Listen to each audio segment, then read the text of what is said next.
The emergency alarm echoed through the halls of the Galactic Council. Representatives from 50 different worlds rushed into the great chamber. Their faces showed fear and confusion. Something terrible was happening across the galaxy. Admiral Zex Thara stood at the center of the room. His blue skin was pale with worry. Behind him, a massive screen showed star maps. Red dots marked where entire solar systems had gone silent. The pattern was clear and horrifying. "The Void Harbingers have returned," the Admiral said.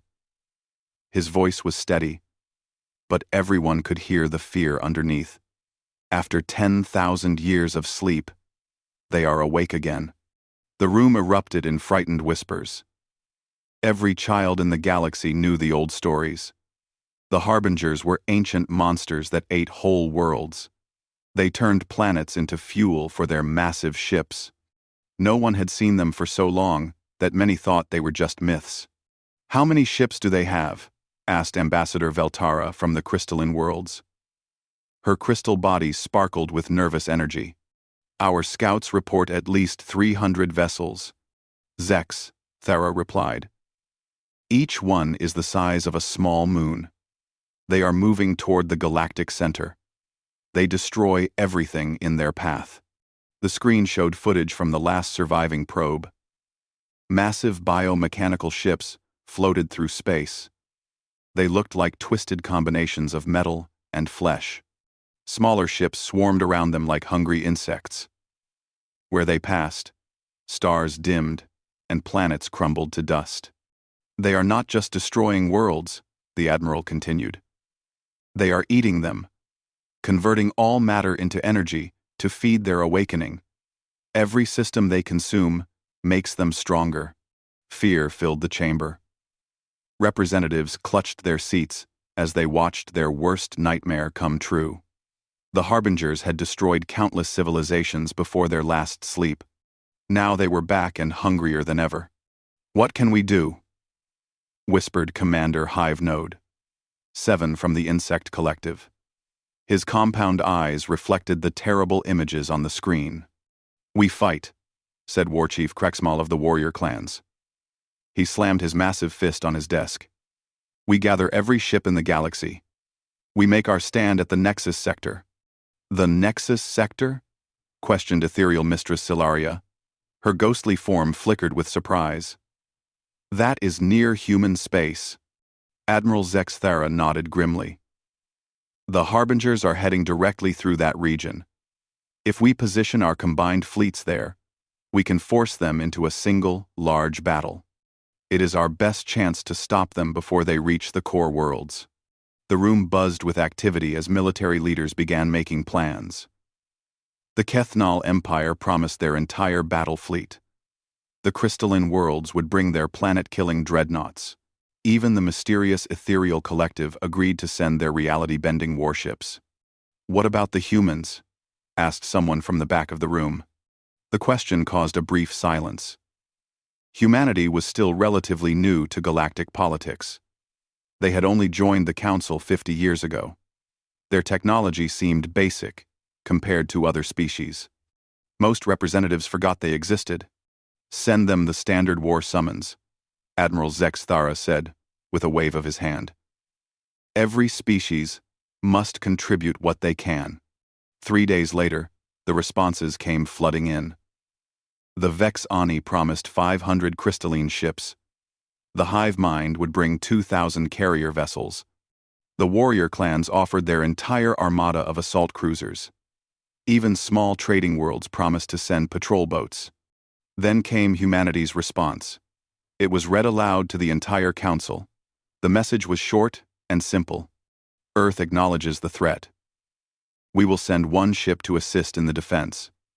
The UES Defiance will arrive at the Nexus Sector in 6 days."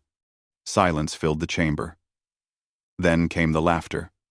Some representatives thought it was a joke. Others felt insulted. "One ship?" Ambassador Veltara's crystal body turned dark red with anger. "The galaxy faces total destruction, and the humans send one ship? Perhaps they are cowards," growled Warchief Krexmal. "Or maybe they do not understand the threat." Admiral Zex Thara studied the message again. Something about it bothered him. The humans had shown themselves to be practical people during their short time in the Council. They did not make jokes about serious matters. Perhaps they have more confidence in their vessel than we realize, he said carefully. One ship against 300 Harbinger vessels? Scoffed Hive Node. 7. Even if it were the most advanced ship in the galaxy, it would be meaningless. Over the next few days, the largest fleet in galactic history assembled at the Nexus sector. 3,000 ships of every size and design floated in formation. Massive Kethnal carriers stretched for kilometers. Crystalline dreadnoughts sparkled like jewels in space. Swarm ships buzzed around larger vessels like metal insects. The combined firepower was incredible. Energy weapons that could crack planets. Missiles that bent space-time. Reality cannons that erased matter from existence. Every species brought their most advanced technology. Then the humans arrived. The UES Defiance appeared at the edge of the formation.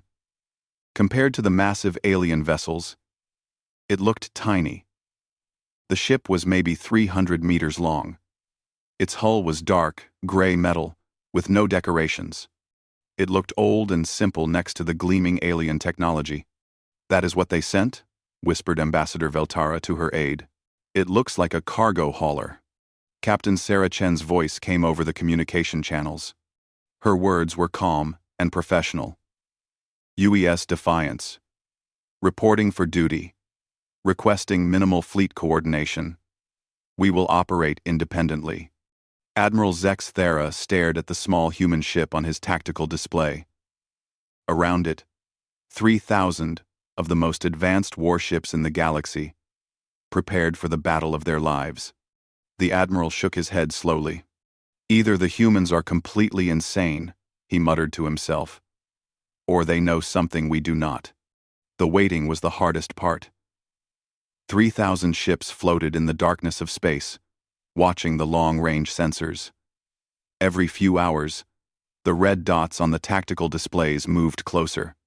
The Void Harbingers were coming, and there was nothing anyone could do but prepare. Tensions ran high among the fleet commanders.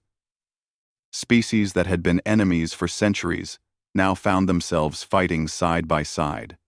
Old grudges and territorial disputes seemed unimportant compared to the approaching threat. But they still caused problems. War Chief Krexmal argued constantly with Admiral Zex Thara about battle formations. The warrior clans wanted to charge straight at the enemy. The Kethnal preferred careful tactical movements. Both leaders thought their way was best. "Your people hide behind their carriers like frightened children," Krexmal growled during one heated meeting. His massive frame towered over the blue-skinned admiral. "And your people charge into battle like mindless beasts," Zex Thara replied coldly. "Courage without strategy is just suicide." Ambassador Veltara tried to keep peace between the military leaders, but even her patience was wearing thin. The crystalline worlds had contributed some of their most powerful ships, vessels that could crack planets with a single shot. Yet she found herself arguing with Hive Node 7 about target priorities. "Our dreadnoughts must focus on the largest Harbinger vessels," she insisted. "One shot from our main cannons can destroy anything." "Incorrect," buzzed the insect commander. "Swarm tactics require elimination of escort ships first. Large targets mean nothing if fighters overrun our formations." The arguments went on and on. Every species had different ideas about how to fight. The Ethereal Collective wanted to use reality-warping weapons. The Trade Federation insisted on protecting supply lines. Even minor worlds demanded their patrol boats be given important roles. Meanwhile, the UES Defiance floated quietly at the edge of the formation. Captain Sarah Chen had attended exactly one planning meeting. She sat in the back, listened politely, and said almost nothing. When asked about her ship's capabilities, she gave vague answers. "We carry kinetic weapons and standard defensive systems," she had said. "Nothing too fancy." The other commanders exchanged looks. Kinetic weapons meant bullets and missiles. basic technology that most species had abandoned centuries ago. It confirmed what many already thought. The humans were not ready for this kind of battle. After the meeting, Chen returned to her ship without joining the social gatherings that followed. The alien commanders talked about her behind her back. She seemed nervous, observed Mistress Silaria. The ethereal being's form flickered with concern. Perhaps humans realize they are out of their depth.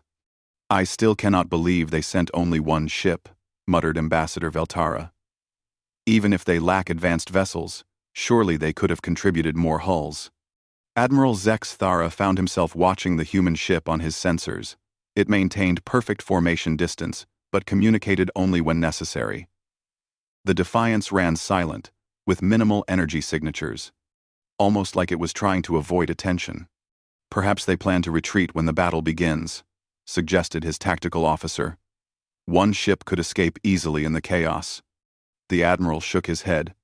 Something about the human captain's manner suggested otherwise. Chen had seemed calm during the meeting, not nervous or afraid, just focused, like someone who knew exactly what they were doing. On the third day of waiting, long-range scouts finally made visual contact with the Harbinger fleet. The images that came back caused silence throughout the combined armada. The enemy ships were nightmares made real. Massive biomechanical constructs that looked like they had grown rather than been built. Metal and flesh twisted together in patterns that hurt to look at. Some vessels stretched for dozens of kilometers. Others pulsed with organic rhythms like giant hearts. By the void, whispered War Chief Krexmal. Even the fierce warrior seemed shaken by what he saw. The Harbinger fleet numbered exactly 317 vessels. Each one radiated power signatures that made the largest Allied ships look weak by comparison. Worse, they moved with perfect coordination. No communication delays or formation disputes. They acted like a single organism with many bodies. How do we fight something like that? Asked a junior officer from the Trade Federation. His voice shook with barely controlled fear. The same way our ancestors did 10,000 years ago, replied Admiral Zex Thara grimly.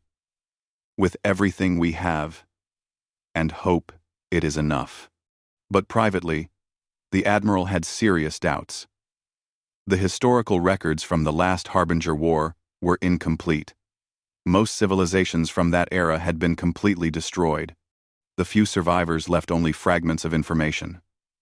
Stories of entire fleets disappearing without a trace. Weapons that could eat through any defense. Ships that adapted to every tactic used against them. As the enemy drew closer, more details became clear. The Harbinger vessels were surrounded by clouds of smaller craft, thousands of fighter-sized ships that moved like schools of fish, or perhaps like antibodies protecting a larger organism. The whole formation looked less like a military fleet and more like a living creature spreading across space. They will be here in 18 hours, reported the sensor technician. Admiral Zex Thara took a deep breath and opened fleet-wide communications. All ships, begin final battle preparations. Check your weapons. Confirm target assignments. And remember, the fate of every world in this galaxy depends on what we do in the next day. Across the massive formation, thousands of crews rushed to their battle stations. Energy weapons charged with deadly light. Missile tubes loaded their most powerful warheads. Reality cannons prepared to tear holes in space itself. The UES Defiance made its own preparations. But instead of charging weapons or raising shields, the ship did something unexpected. It began to change shape. Panels slid apart along its hull. Hidden compartments opened like flower petals. What had looked like a simple cargo hauler revealed itself to be something far more complex. Are you seeing this? Asked Zex Thara's sensor officer. On the tactical display, the Defiance transformed from a modest frigate into something larger and more angular. Weapon ports appeared along its sides. Armor plating extended from hidden bays. Most surprisingly, A section of the hull opened to reveal what looked like a manufacturing facility. "What are they doing?" wondered Ambassador Veltara from her crystal ship. Captain Chen's voice came over the communications channel. For the first time, it carried a note of satisfaction. "Final preparations complete. UES Defiance ready for combat operations." Admiral Zex Thera stared at his displays. The human ship no longer looked harmless. It looked purposeful, dangerous, like a predator that had been hiding among prey. Maybe, just maybe, the humans knew exactly what they were doing after all.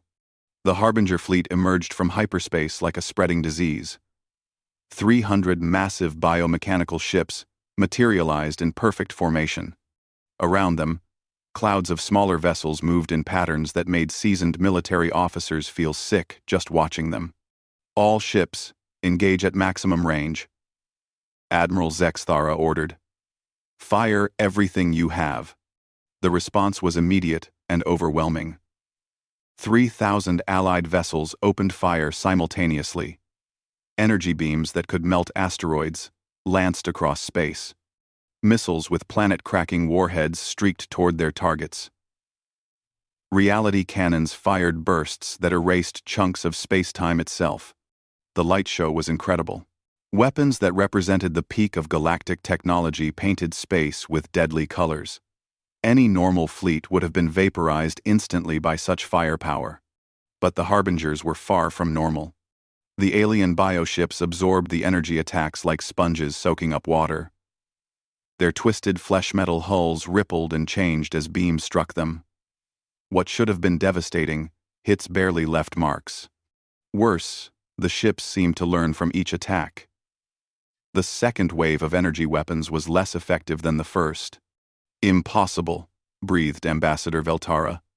Her crystalline dreadnought had just fired its main cannon. The weapon could crack a planet in half.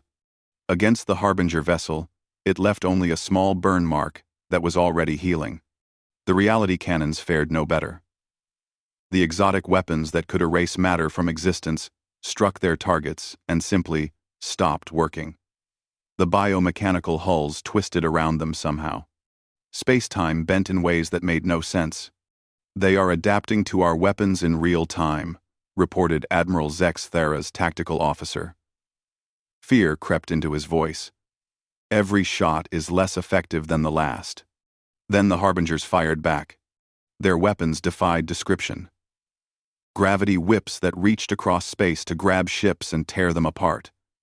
Bioenergy beams that ate through shields like acid through paper. Worst of all were the conversion rays that turned Allied vessels into more Harbinger ships. Living metal spread across hulls like infection, transforming allies into enemies. The beautiful formation of 3,000 ships began to come apart. Explosions bloomed like deadly flowers. Entire squadrons disappeared in seconds. The careful battle plans that had taken days to create became useless as panic spread through the fleet. War Chief Krexmal's assault cruiser took a direct hit from a gravity whip. The massive vessel folded in on itself like crumpled paper. The proud warrior's final transmission was a roar of defiance that cut off abruptly. A hive-mind carrier tried to retreat but found itself caught by a conversion beam. The crew's screams over the radio turned into something inhuman as the ship transformed. Biomechanical growths erupted from its hull. In minutes, it had become another Harbinger vessel. "Fall back to secondary positions," Admiral Zex Thara ordered, but his words came too late for many ships. The Harbingers moved forward like a tide of destruction. Nothing seemed able to stop them. Then something unexpected happened. The UES Defiance, which had been silent throughout the opening exchange, suddenly accelerated toward the enemy. While every other Allied ship tried to maintain distance, the small human vessel charged straight at the nearest Harbinger. "What is that fool doing?" demanded Ambassador Veltara. "She will be destroyed in seconds." Captain Chen's voice came over the communications channel. She sounded calm, almost bored. "UES Defiance, engaging primary target. All ships maintain current positions." The human ship opened fire with what looked like the most primitive weapons in the galaxy. simple kinetic cannons that threw metal slugs, missile pods that launched basic explosive warheads, technology that most species had abandoned thousands of years ago. The watching fleet commanders expected to see the Defiance vaporized instantly. Instead, something incredible happened. The Harbinger ship that had shrugged off planet-cracking energy beams suddenly staggered under the impact of simple tungsten bullets. Its biomechanical hull, which had adapted to every exotic weapon fired at it, could not cope with basic kinetic force. "Impossible," whispered Hive Node 7 from his remaining carrier. "Those are just metal projectiles." But the evidence was clear on every sensor. The Harbinger vessel was taking severe damage from weapons that should barely scratch its hull. Holes appeared in its twisted armor. Biomechanical systems sparked and died as tungsten rods punched through them. Captain Chen's voice came over the radio again. This time, there was satisfaction in her tone. "Target's adaptive systems cannot compensate for kinetic impact." Continuing engagement. The Defiance fired again. This time, its weapons had changed. The ship's manufacturing bay had been busy during the first exchange. Instead of standard tungsten rounds, it now fired specialized penetrator rounds designed specifically for biomechanical targets. The effect was devastating. The custom ammunition tore through the Harbinger's hull like it was made of paper. Internal explosions rippled through the massive vessel. In less than 5 minutes, a ship that had laughed off the combined firepower of dozens of advanced vessels was reduced to drifting wreckage. The battlefield fell silent for a moment. 3,000 ships watched in amazement as the small human vessel turned toward its next target. "How is this possible?" Admiral Zexthera asked his science officer. "The Harbinger adaptive systems appear designed to counter energy-based and exotic matter weapons," came the reply. "But simple, kinetic force follows basic physical laws. You cannot adapt to conservation of momentum." On the tactical displays, more Harbinger ships began converging on the Defiance. They recognized the threat it represented. Biomechanical vessels that had ignored entire squadrons of alien warships now focused their attention on a single human frigate. Captain Chen seemed unconcerned by the attention. "All enemy vessels focusing on our position. Beginning evasive maneuvers. Recommend Allied fleet concentrate fire on targets we mark." The Defiance darted between Harbinger ships like a mouse among elephants. Its small size and incredible agility let it avoid the massive gravity whips and conversion beams. All the while, it kept firing those simple kinetic weapons. But now the weapons were not so simple. The ship's manufacturing bay worked frantically, creating custom ammunition for each new target. Armor-piercing rounds for heavily plated vessels. Explosive penetrators for ships with complex internal structures. Even stranger designs that seemed to understand biomechanical weaknesses no one else had noticed. "They are not just shooting bullets," realized Ambassador Veltara. "They are creating new ammunition types in real time." The tide of battle began to turn. While Harbinger ships focused on the annoying human vessel, the rest of the Allied fleet found clear shots at their distracted enemies. Energy weapons might adapt quickly, but they still worked for the first few hits. And with the enemy's attention elsewhere, those first hits could be devastating. More Harbinger ships began to fall. The perfect coordination of their fleet started to break down as individual vessels tried to deal with the Defiance. What had seemed like unstoppable monsters suddenly looked confused and vulnerable. Captain Chen's voice cut through the chaos of battle. "Fleet Command. UES Defiance has confirmed enemy weakness to kinetic weapons. Recommend all ships begin using physical projectiles if available." Admiral Zexthara almost laughed. After all, their advanced technology and exotic weapons, the solution was throwing rocks. Very, very fast rocks. But rocks, nonetheless. "You heard the captain." He broadcast to the fleet. "All ships with kinetic weapons. Engage immediately. Everyone else, support the human vessel." The galaxy's most advanced military forces began digging into their emergency supplies for the most primitive weapons they could find. And for the first time since the battle began, the Void Harbingers looked like they might actually be beatable. The battle had become a nightmare of twisted metal and screaming energy. Harbinger ships swarmed around the UES Defiance like angry wasps. They had finally realized what every military commander in the galaxy was slowly understanding. The small human vessel was the most dangerous thing on the battlefield. Biomechanical monsters that could shrug off planet-killing weapons focused all their fury on a single frigate. Gravity whips lashed through space, trying to crush the annoying ship.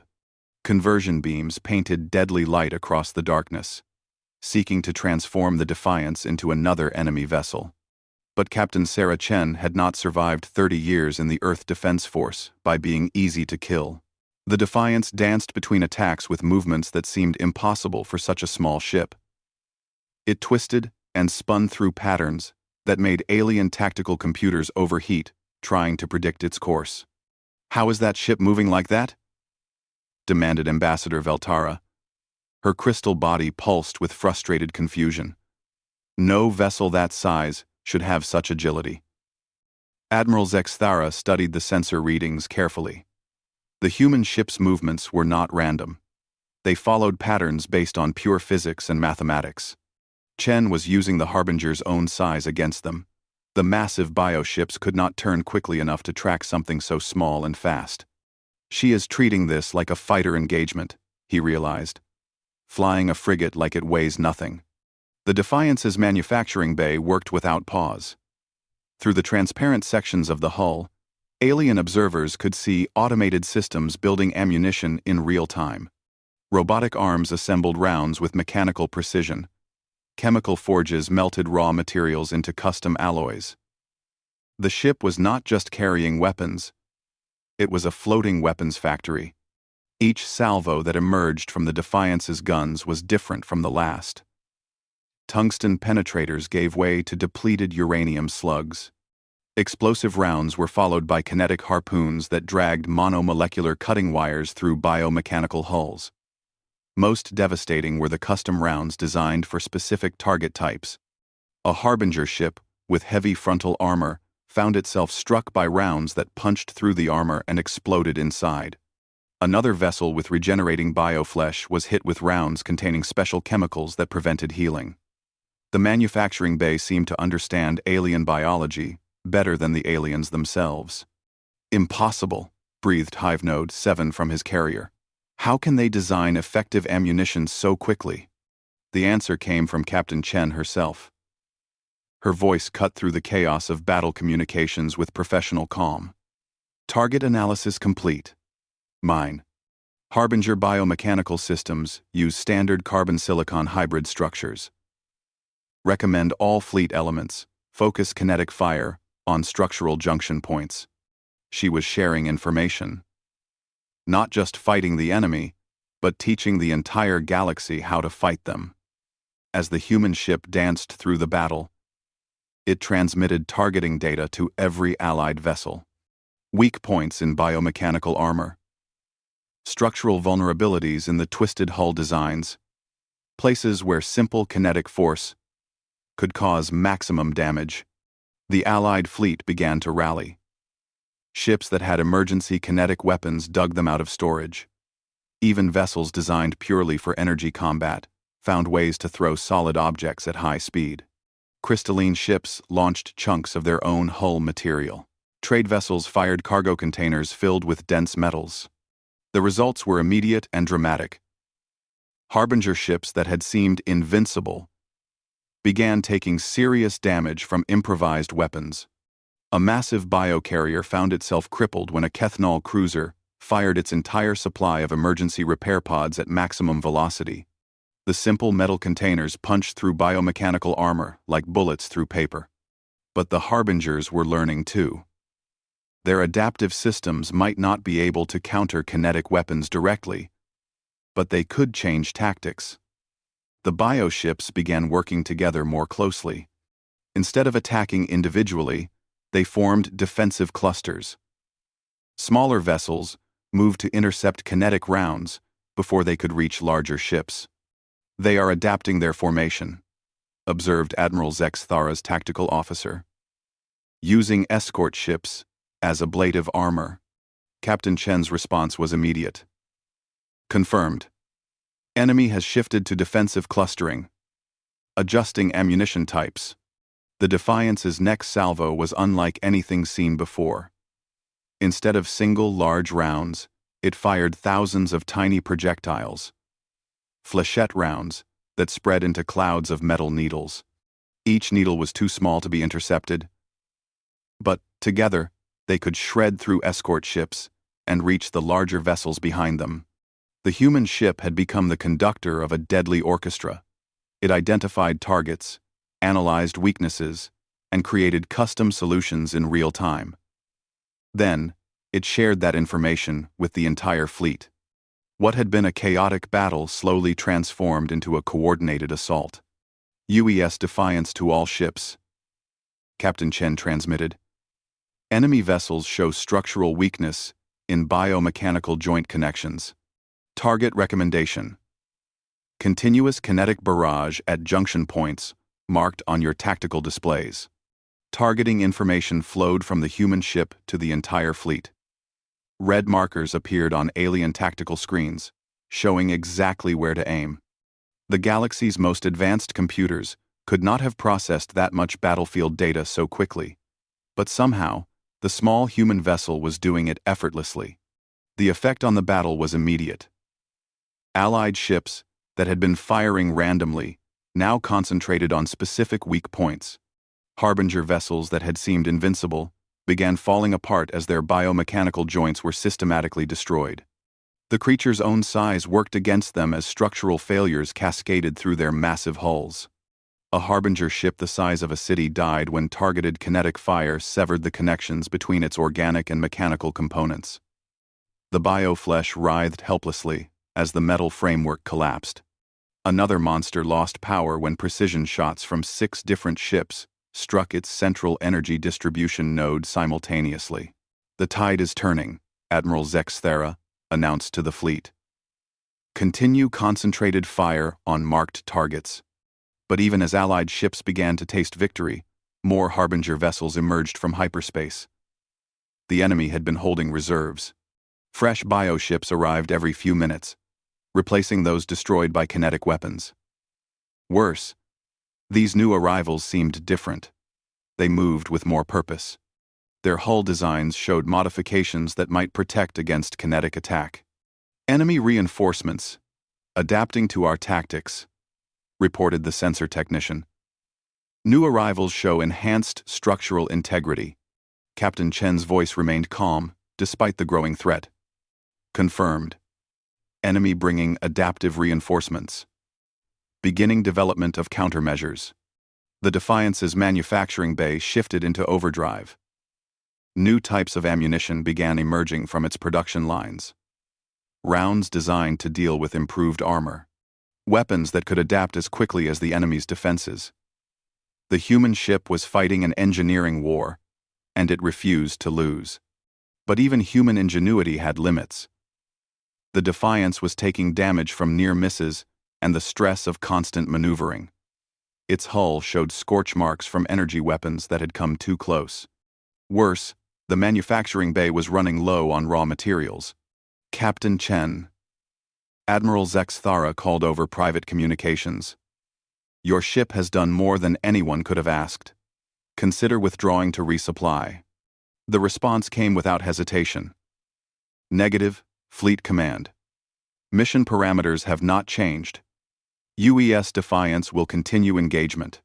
On his tactical display, Admiral Zex Thara watched the small human ship continue its deadly dance. Surrounded by enemies, outnumbered 100 to 1, running low on ammunition and taking damage with every passing minute, but still fighting with the same calm professionalism it had shown from the beginning. For the first time since the battle began, the Admiral allowed himself to hope. If one human ship could do this much damage, perhaps the galaxy actually had a chance to survive. The final Harbinger ship died with a sound like screaming metal. Its biomechanical hull cracked apart as the last kinetic rounds found their mark. Chunks of twisted flesh and metal drifted through space, already beginning to decay without the alien life force that had animated them. Across the battlefield, 3,000 Allied ships floated in stunned silence. The space around them was littered with the remains of what had been the galaxy's greatest nightmare. 300 Harbinger vessels reduced to drifting wreckage by an enemy they had thought unstoppable. Admiral Zex Thara stared at his tactical display in disbelief.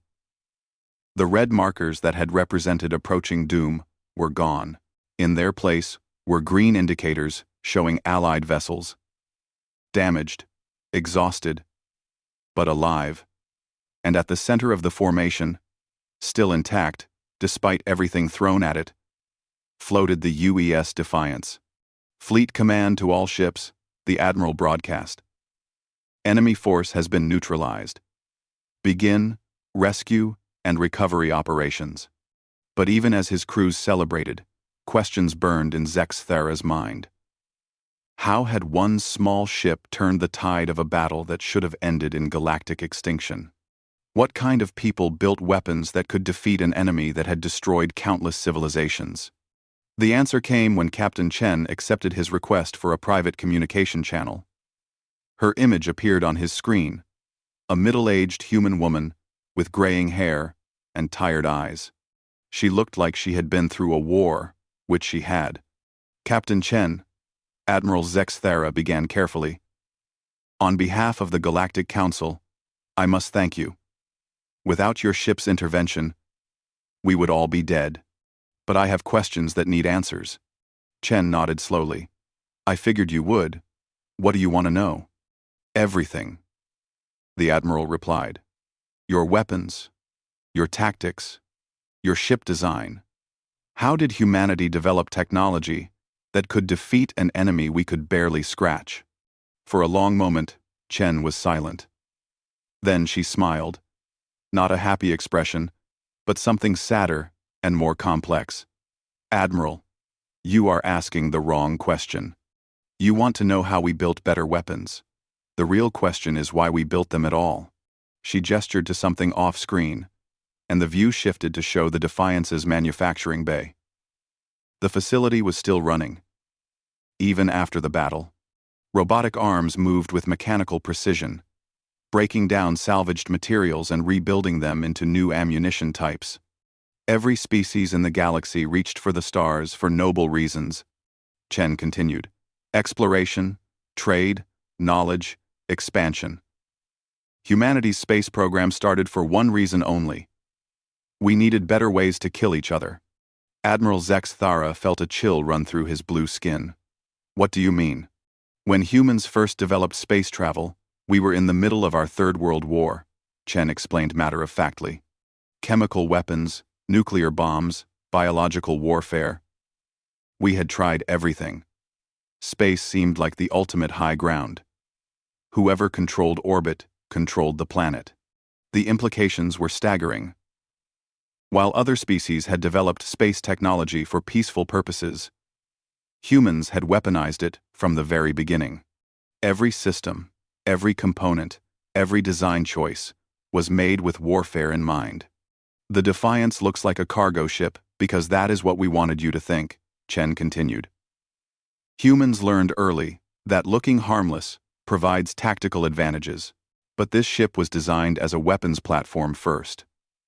Life support and navigation are secondary systems. Admiral Zex Thara thought about the battle he had just witnessed. The human ship's incredible agility, its real-time manufacturing capabilities, its ability to analyze and counter enemy weaknesses instantly. All of it made sense now.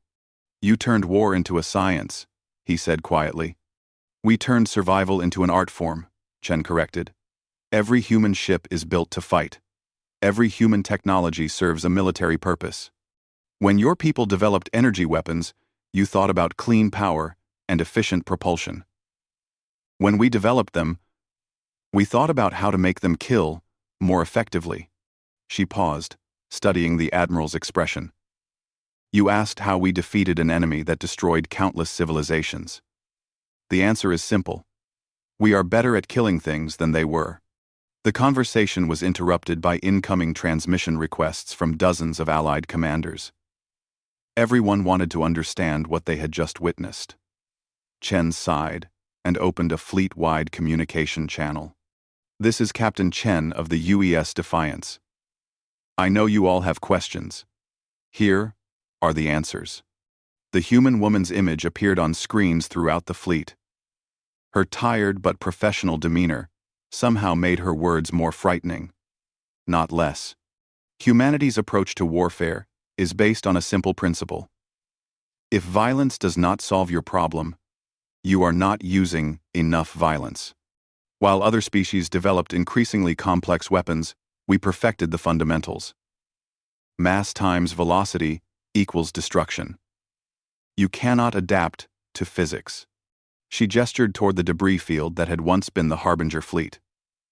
These creatures evolved to counter exotic weapons and energy attacks. But they never encountered a species that treated kinetic warfare as a precision art. We do not just throw rocks. We calculate exactly which rocks to throw, where to throw them, and how fast they need to move to achieve specific effects. Ambassador Veltara's crystal form flickered with confusion. "But your technology seems so primitive compared to ours." Chen's smile was razor-thin. "Primitive? Our manufacturing bay can analyze unknown materials and design custom ammunition in real time. Our targeting systems can process millions of tactical variables simultaneously. Our ship can reconfigure itself for different combat roles mid-battle. You call this primitive because it uses kinetic weapons instead of reality warpers?" The silence that followed was deafening. Every commander in the fleet was realizing the same thing. Humanity had not brought primitive weapons to an advanced battle. They had brought advanced weapons disguised as primitive ones. The galaxy spent thousands of years developing increasingly exotic solutions to warfare, Chen continued. We spent those same years perfecting the art of hitting things really, really hard. When you give humans a problem that cannot be solved by talking, trading, or running away, we default to controlled violence, and we are very, very good at it. War Chief Krexmal's replacement, a younger warrior named Dexnal, spoke up from his damaged cruiser. "But surely peaceful resolution is preferable to violence." Chen's expression softened slightly. "Of course it is. Humans prefer peace when possible. But when something like the Harbingers appears, something that cannot be reasoned with, traded with, or avoided, we have the tools to deal with it. We spent 10,000 years learning those tools the hard way." Admiral Zexthara found his voice again. "What you are describing sounds like a species of warriors." "Not warriors," Chen corrected. "Survivors. Warriors fight for glory or honor or conquest. Humans fight because the alternative is extinction. We got very good at it because we had to." She stood up from her command chair, and for the first time, the Admiral could see the full bridge of a human warship. Every surface was covered with weapons controls, tactical displays, and damage indicators. Even in peacetime, the ship was clearly designed for war. "The Galactic Council requested assistance from Earth," Chen said formally. "We provided what we could. One ship and crew trained specifically to deal with existential threats. The mission is complete. The Harbingers are defeated."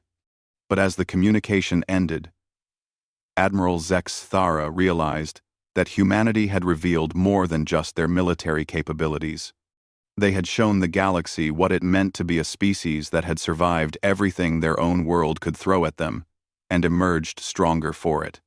The small ship that had saved them all began moving toward the edge of the system. As it departed, its final transmission was typically human. Brief, professional, and slightly unsettling. UES Defiance departing Nexus Sector. Earth Defense Force, returning to patrol status. Thank you for allowing us to assist. Admiral Zexthara watched the human ship disappear into hyperspace, taking with it the most effective military force he had ever witnessed. For the first time in his career, he was glad that humanity was an ally rather than an enemy. The galaxy was safe from the Harbinger threat. But now, they all knew there was something else out there. A species that had turned survival into an art form and war into a science. The thought was both comforting and terrifying. After all, if humans could defeat the Harbingers so easily, what would they do to anyone foolish enough to threaten Earth?